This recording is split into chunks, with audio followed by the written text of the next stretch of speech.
भोजपुरी के सुपरस्टार पवन सिंह अब मंत्री बनने की तैयारी कर रहे हैं। जी हां, बिहार के सियासी हलकों में यही खबर इस वक्त चर्चा का केंद्र बनी हुई है।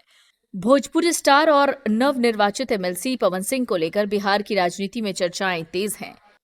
क्या पवन सिंह अब सम्राट चौधरी कैबिनेट में मंत्री बनेंगे?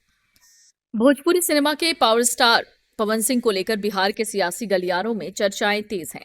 हाल ही में निर्विरोध विधान परिषद यानी एमएलसी सदस्य निर्वाचित होने के बाद ये सवाल उठ रहा है कि क्या पवन सिंह यहीं तक सीमित रहेंगे या उन्हें बिहार सरकार में बड़ी जिम्मेदारी मिलेगी। सूत्र कहते हैं कि पवन सिंह को सम्राट चौधरी की कैबिनेट में जगह दी जा सकती है और उन्हें मंत्री बनाया जा सकता है। भारतीय जनता पार्टी सिर्फ उन्हें सदन भेजने तक ही नहीं रुकने वाली, बल्कि उनके लिए एक बहुत बड़ा सियासी प्लान चल रहा है। बिहार विधानसभा में कुल 243 सीटें हैं और संविधान के 91 संशोधन के नियमों के मुताबिक किसी भी राज्य में विधानसभा की कुल सीटों के अधिकतम 15% सदस्य ही मंत्री बन सकते हैं। उस हिसाब से देखेंगे तो बिहार सरकार में मंत्रियों की अधिकतम संख्या 36 हो सकती है। मौजूदा समय में सम्राट चौधरी की सरकार में कुल 35 मंत्री हैं, जिसका मतलब है कि कैबिनेट में अभी भी एक मंत्री पद खाली है।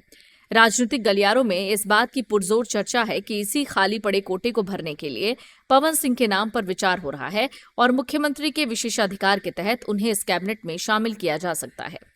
पवन सिंह को मंत्री बनाने के पीछे बीजेपी का एक बहुत बड़ा सामाजिक समीकरण छुपा है। पवन सिंह राजपूत समाज से आते हैं और आरा बक्सर के क्षेत्र में उनके समाज का अच्छा खासा वर्चस्व है। वरिष्ठ पत्रकारों और राजनीतिक विश्लेषकों का मानना है कि वर्तमान समय में बिहार के राजपूत मतदाताओं के बीच एनडीए को लेकर कुछ नाराजगी देखने को मिली है। बीजेपी पवन सिंह को सरकार में बड़ा चेहरा बनाकर इसी नाराजगी को दूर करना चाहती है। राजपूत समाज में पवन सिंह की स्वीकार्यता और लोकप्रियता का सीधा फायदा बीजेपी और एनडीए को आने वाले चुनाव में मिल सकता है। पवन सिंह की लोकप्रियता सिर्फ किसी एक जाति या सीमा तक सीमित नहीं, बल्कि पूरे बिहार और पूर्वांचल के बेल्ट में उनका एक अलग जलवा है। बीजेपी उन्हें एक ऐसे युवा चेहरे और युवा तुर्क और लोकप्रिय नेता के रूप में देख रही है जो युवाओं के बीच बेहद पसंद किए जाते हैं। चुनाव प्रचार के दौरान ये साफ दिख रहा है कि पवन सिंह जहां भी जाते हैं वहां भारी भीड़ जुटती है।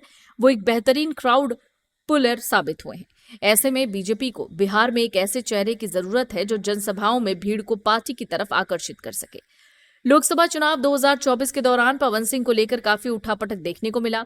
बीजेपी ने उन्हें पहले आसनसोल से टिकट दिया, लेकिन उन्होंने वहां से चुनाव लड़ने से इनकार कर दिया। इसके बाद वो काराकाट सीट से निर्दलीय चुनाव मैदान में उतर गए, जिससे एनडीए के उम्मीदवार उपेंद्र कुशवाहा को करारी हार का सामना करना पड़ा। इस झटके के बाद भी बीजेपी को शाहबाद और भोजपुरी बेल्ट में पवन सिंह की ताकत का एहसास हुआ।